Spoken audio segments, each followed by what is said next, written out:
concernait. Lorsqu'ils furent près du village où ils allaient, il parut vouloir aller plus loin, mais ils le pressèrent en disant « Reste avec nous, car le soir approche, le jour est sur son déclin. » Et il entra pour rester avec eux. Pendant qu'il était à table avec eux, il prit le pain, et après avoir rendu grâce, il le rompit et le leur donna. Alors leurs yeux s'ouvrirent, et ils le reconnurent. Mais il disparut de devant eux. Et ils se dirent l'un à l'autre, « Notre cœur ne brûlait-il pas au-dedans de nous lorsqu'il nous parlait en chemin et nous expliquait les Écritures ?» Se levant à l'heure même, ils retournèrent à Jérusalem, et ils trouvèrent les 11 et ceux qui étaient avec eux assemblés, et disant, « Le Seigneur est réellement ressuscité, et il est apparu à Simon. » Et ils racontèrent ce qui leur était arrivé en chemin, et comment ils l'avaient reconnu au moment où il rompit le pain. Tandis qu'il parlait de la sorte, lui-même se présenta au milieu d'eux et leur dit, « La paix soit avec vous. » Saisis de frayeur et d'épouvante, ils croyaient voir un esprit, mais il leur dit, « Pourquoi êtes-vous troublés? Et pourquoi pareille pensée s'élève-t-elle dans vos cœurs? Voyez mes mains et mes pieds, c'est bien moi. Touchez-moi et voyez. Un esprit n'a ni chair ni os, comme vous voyez que j'ai. » Et en disant cela, il leur montra ses mains et ses pieds. Comme dans leur joie, ils ne croyaient point encore, et qu'ils étaient dans l'étonnement, il leur dit, « Avez-vous ici quelque chose à manger? » Ils lui présentèrent du poisson rôti et un rayon de miel. Il en prit, et il mangea devant eux. Puis il leur dit, « C'est là ce que je vous disais lorsque j'étais encore avec vous, qu'il fallait que s'accomplît tout ce qui est écrit de moi dans la loi de Moïse, dans les prophètes et dans les psaumes. » Alors il leur ouvrit l'esprit, afin qu'ils comprissent les Écritures. Et il leur dit, « Ainsi il est écrit que le Christ souffrirait, et qu'il ressusciterait des morts le 3e jour, et que la repentance et le pardon des péchés seraient prêchés en son nom à toutes les nations, à commencer par Jérusalem. Vous êtes témoins de ces choses. Et voici, j'enverrai sur vous ce que mon Père a promis, mais vous, restez dans la ville, jusqu'à ce que vous soyez revêtus de la puissance d'en haut. » Il les conduisit jusque vers Béthanie, et, ayant levé les mains, il les bénit. Pendant qu'il les bénissait, il se sépara d'eux, et fut enlevé au ciel. Pour eux, après l'avoir adoré, ils retournèrent à Jérusalem avec une grande joie, et ils étaient continuellement dans le temple, louant et bénissant Dieu. Luc, chapitre 3. La 15e année du règne de Tibère César, lorsque Ponce Pilate était gouverneur de la Judée, Hérode, tétrarque de la Galilée, son frère Philippe, tétrarque de l'Iturie et du territoire de la Traconite, Lysanias, tétrarque de l'Abilène, et du temps des souverains sacrificateurs, Anne et Caïphe, la parole de Dieu fut adressée à Jean, fils de Zacharie, dans le désert. Et il alla dans tout le pays des environs du Jourdain, prêchant le baptême de repentance pour la rémission des péchés, selon ce qui est écrit dans le livre des paroles d'Ésaïe le prophète. C'est la voix de celui qui crie dans le désert. Préparez le chemin du Seigneur, aplanissez ses sentiers. Toute vallée sera comblée, toute montagne et toute colline seront abaissées. Ce qui est tortueux sera redressé, et les chemins raboteux seront aplanis, et toute chair verra le salut de Dieu. Il disait donc à ceux qui venaient en foule pour être baptisés par lui, « Race de vipères, qui vous a appris à fuir la colère à venir? Produisez donc des fruits dignes de la repentance, et ne vous mettez pas à dire en vous-même, « Nous avons Abraham pour père. » Car je vous déclare que de ces pierres, Dieu peut susciter des enfants à Abraham. Déjà même la cognée est mise à la racine des arbres. Tout arbre donc qui ne produit pas de bons fruits sera coupé et jeté au feu. La foule l'interrogeait, disant, « Que devons-nous faire ?» Il leur répondit, « Que celui qui a 2 tuniques partage avec celui qui n'en a point, et que celui qui a de quoi manger agisse de même. » Il vint aussi des publicains pour être baptisés, et ils lui dirent, « Maître, Que devons-nous faire? Il leur répondit, N'exigez rien au-delà de ce qui vous a été ordonné. Des soldats aussi lui demandèrent, Et nous, que devons-nous faire? Il leur répondit, Ne commettez ni extorsion ni fraude envers personne, et contentez-vous de votre solde. Comme le peuple était dans l'attente, et que tous se demandaient en eux-mêmes si Jean n'était pas le Christ, il leur dit à tous, Moi, je vous baptise d'eau. Mais il vient celui qui est plus puissant que moi, et je ne suis pas digne de délier la courroie de ses souliers. Lui, il vous baptisera du Saint-Esprit et de feu. Il a son vent à la main. Il nettoiera son aire, et il amassera le blé dans son grenier, mais il brûlera la paille dans un feu qui ne s'éteint point. C'est ainsi que Jean annonçait la bonne nouvelle au peuple, en lui adressant encore beaucoup d'autres exhortations.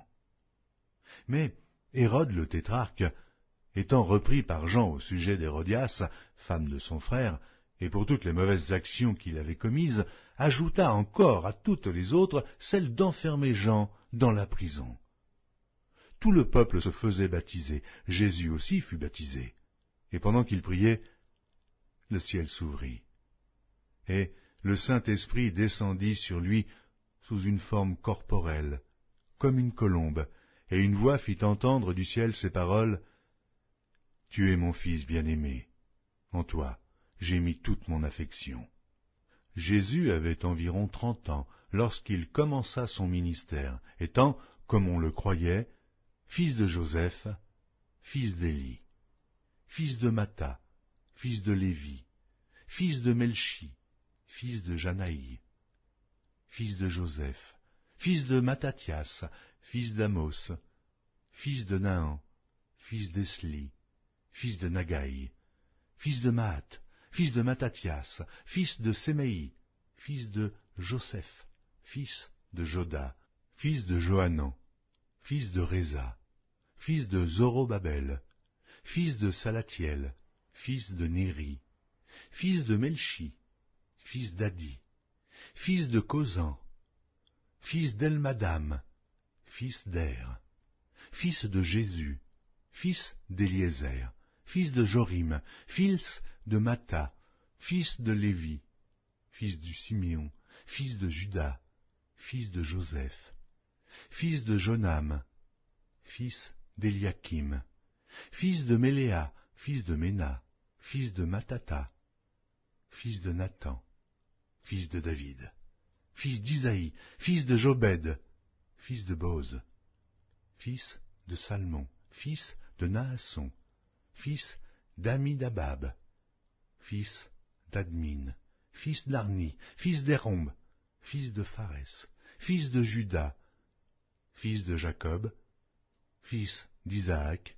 fils d'Abraham, fils de Tara, fils de Nachor, fils de Séruch, fils de Rago, fils de Phalec, fils d'Éder, fils de Sala, fils de Caïnam, fils d'Arphaxad, fils de Shem, fils de Noé, fils de Lamech, fils de Mathusala, fils d'Enoch, fils de Jared, fils de Maléléel, fils de Caïnan, fils d'Éno, fils de Seth, fils d'Adam, fils de Dieu.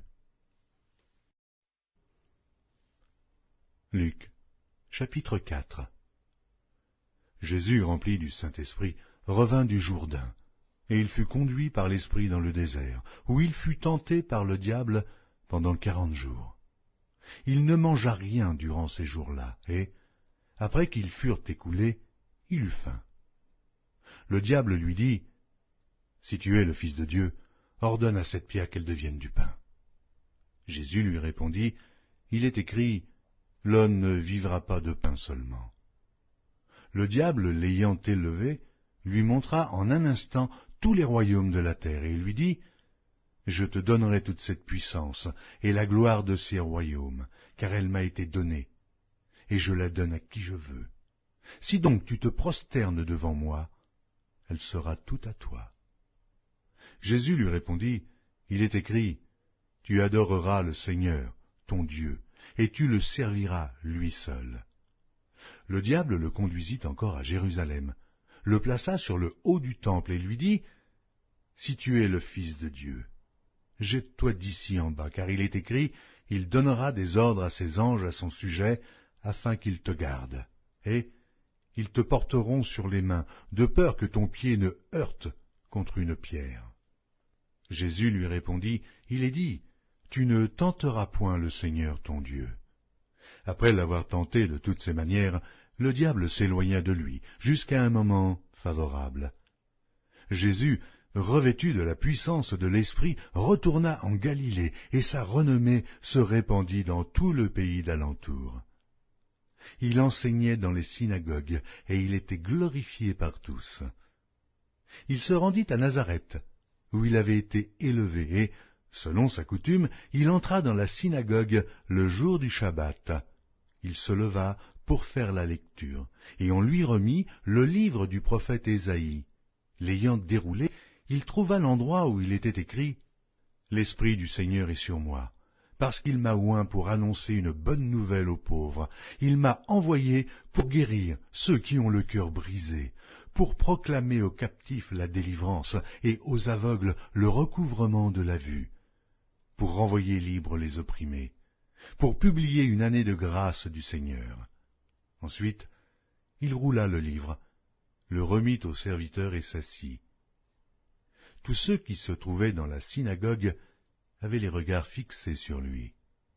Alors, il commença à leur dire, « Aujourd'hui, cette parole de l'Écriture que vous venez d'entendre est accomplie. » Et tous lui rendaient témoignage. Ils étaient étonnés des paroles de grâce qui sortaient de sa bouche, et ils disaient, « N'est-ce pas le fils de Joseph ?» Jésus leur dit, « Sans doute vous m'appliquerez ce proverbe, Médecin, guéris-toi toi-même. Et vous me direz, fais ici dans ta patrie tout ce que nous avons appris que tu as fait à Capernaum. Mais, ajouta-t-il, je vous le dis en vérité, aucun prophète n'est bien reçu dans sa patrie. Je vous le dis en vérité, il y avait plusieurs veuves en Israël, du temps d'Élie, lorsque le ciel fut fermé 3 ans et 6 mois, et qu'il y eut une grande famine sur toute la terre, et cependant, Élie ne fut envoyé vers aucune d'elles, si ce n'est vers une femme veuve, à Sérepta, dans le pays de Sidon. Il y avait aussi plusieurs lépreux en Israël du temps d'Élisée le prophète, et cependant, aucun d'eux ne fut purifié, si ce n'est Naaman, le Syrien. Ils furent tous remplis de colère dans la synagogue lorsqu'ils entendirent ces choses, et, s'étant levés, ils le chassèrent de la ville, et le menèrent jusqu'au sommet de la montagne sur laquelle leur ville était bâtie, afin de le précipiter en bas. Mais Jésus, passant au milieu d'eux, s'en alla. Il descendit à Capernaum, ville de la Galilée, et il enseignait le jour du Shabbat. On était frappé de sa doctrine, car il parlait avec autorité. Il se trouva dans la synagogue un homme qui avait un esprit de démon impur, et qui s'écria d'une voix forte, « Ah, qu'y a-t-il entre nous et toi, Jésus de Nazareth? Es-tu venu pour nous perdre? Je sais qui tu es le Saint de Dieu. » Jésus le menaça, disant, « Tais-toi et sors de cet homme. » Et le démon le jeta au milieu de l'assemblée et sortit de lui sans lui faire aucun mal. Tous furent saisis de stupeur, et ils se disaient les uns aux autres, « Quelle est cette parole? Il commande avec autorité et puissance aux esprits impurs, et ils sortent. » Et sa renommée se répandit dans tous les lieux d'alentour. En sortant de la synagogue, il se rendit à la maison de Simon. La belle-mère de Simon avait une violente fièvre, et ils le prièrent en sa faveur. S'étant penché sur elle, il menaça la fièvre, et la fièvre la quitta. À l'instant, elle se leva et les servit. Après le coucher du soleil, tous ceux qui avaient des malades atteints de diverses maladies les lui amenèrent. Il imposa les mains à chacun d'eux et il les guérit. Des démons aussi sortirent de beaucoup de personnes en criant et en disant « Tu es le Fils de Dieu !» Mais il les menaçait et ne leur permettait pas de parler, parce qu'ils savaient qu'il était le Christ. Dès que le jour parut, il sortit et alla dans un lieu désert.